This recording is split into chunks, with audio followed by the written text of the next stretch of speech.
Hey, Steve, you saved me any turkey? What?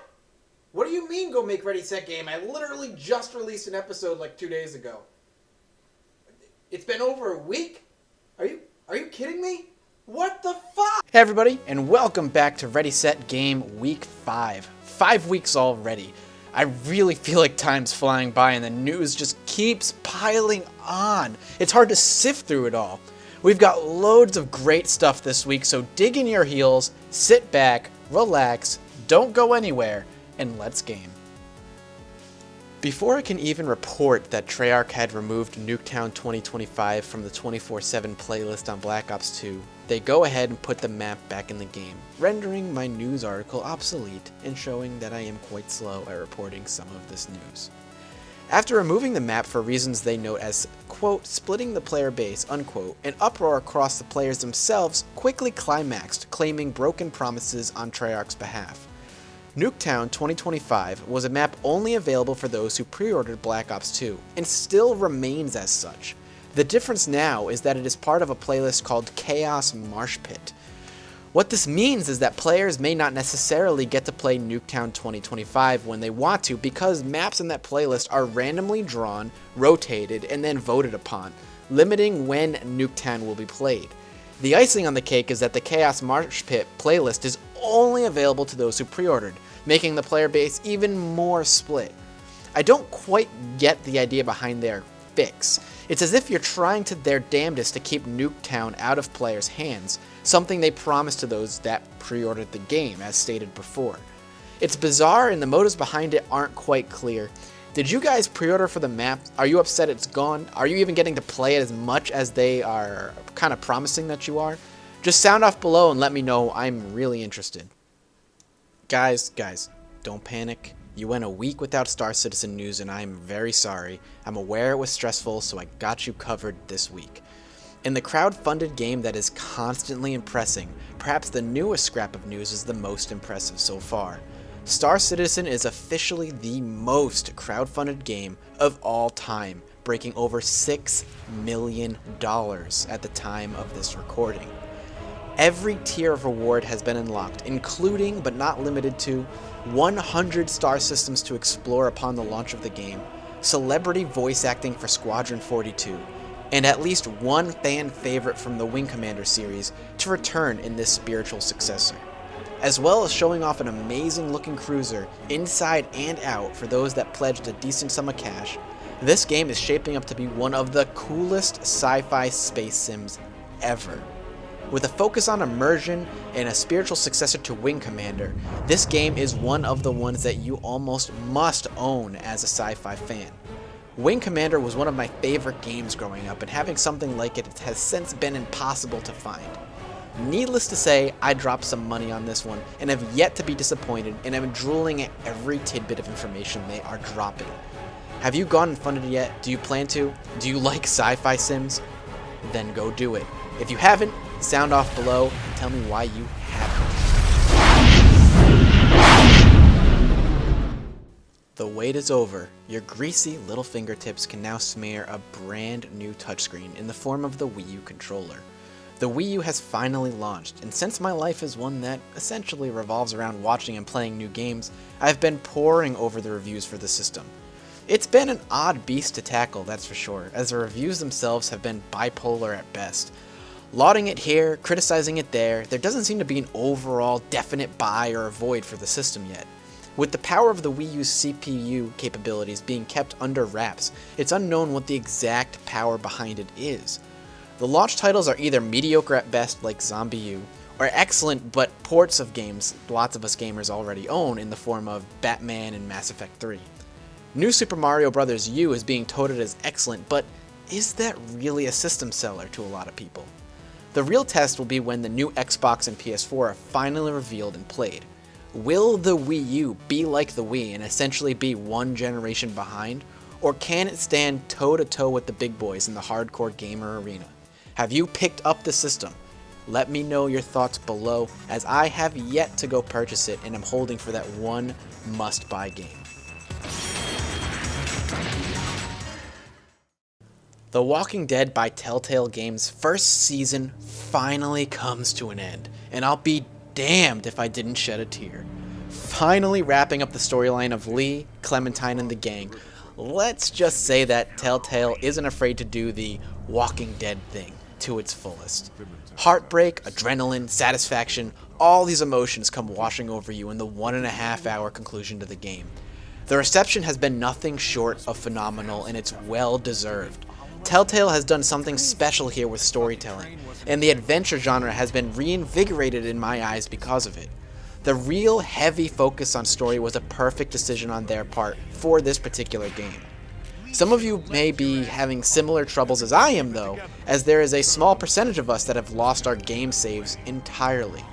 Telltale is currently looking into fixing and patching this bug, but at a time frame as to when it'll be fixed is unknown. What I can say is go play episode 5, regardless. Have the game generate the choices for you and stick with the one that is as close to your actual choices as possible. The ending isn't affected that much, and waiting to play this game is doing yourself a massive disservice. And stay for the after credits. You'll want to see the tease into Season 2.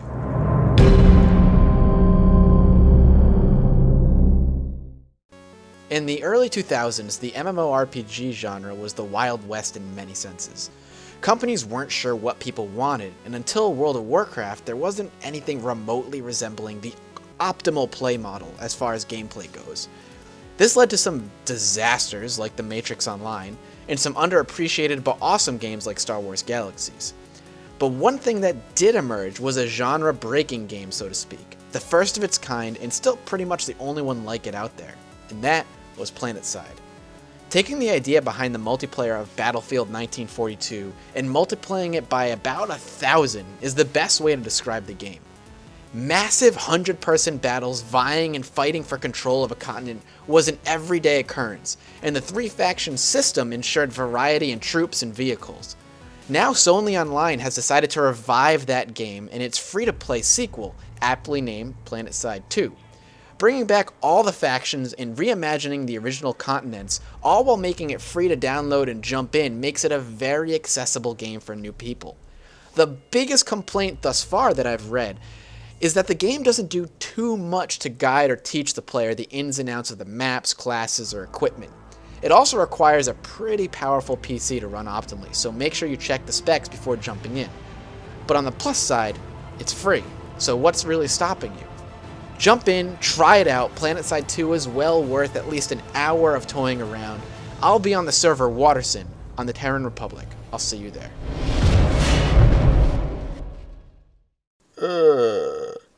Mr. Fisher, it seems we've run into each other. One and the same, one might say. I'm really sorry for that, seriously. But hey, another week, another dose of games to movies news, and Ubisoft seems to be the king of the movies lately. A recent leak from sources have said that they are currently in the works of getting Tom Hardy of Bane fame to snatch up the Sam Fisher role in the Splinter Cell movie that is currently in the works. Out of all the games to have possibilities in the movies, this seems like one of the best fits, as it's based in our world with all kinds of government conspiracy mishmash. The question is Tom Hardy the right one to play Sam Fisher? Will this movie even see the light of day? And will it even be good if it does? All of these are obviously questions we gamers must know, lest we implode. The giant controversy behind the jailing of Arma 2 developers Bukta and Peslar are ongoing. They were recently denied bail from the Greece prison and are facing up to 20 years in prison if their trial doesn't go well for espionage. Letters from the Arma 2 parent company, fans, and even the Czech president have been flooding the Greek offices over the past few months, and everyone is holding their breath and hoping for the best. They have stated that they were only in Greece for vacation purposes during the development of the Arma 3 game, which coincidentally is based in Greece.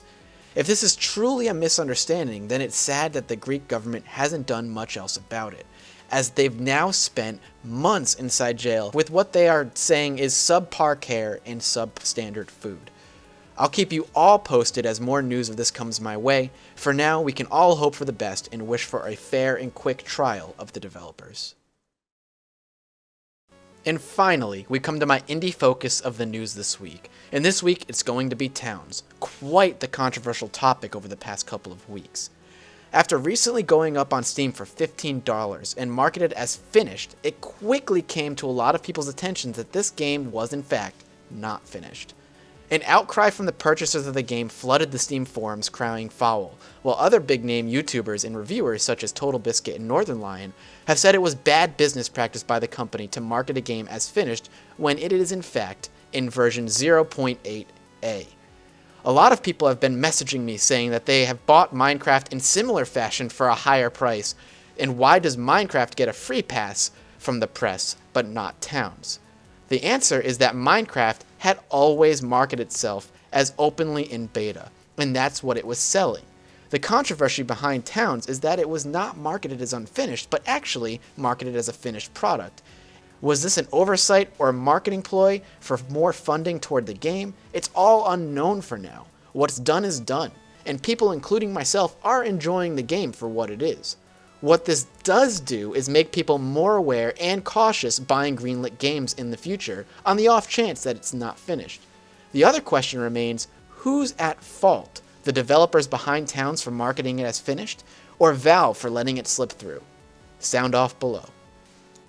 And that, ladies and gentlemen of the jury, will wrap up Week 5. Week 5 of Ready, Set, Game. Wow, Week 5. Saying that, still really baffling that we've made it this far. So thank you so much for watching, and I apologize for the show being a little bit late, as Thanksgiving does tend to throw a kink in the works, and all that turkey in my belly does put me behind a few days. I hope you enjoyed, and make sure you leave in the comments below your favorite news article, your opinions, and whatnot. And the best ones, or my favorite ones, or just some funny ones, will be featured next week. Thank you so much for watching, and I'll see you next time. Hey, Steve, I'm done. Yeah, I finished Ready, Set, Game. You better have saved me some turkey, or I swear to God I'm gonna kick your ass.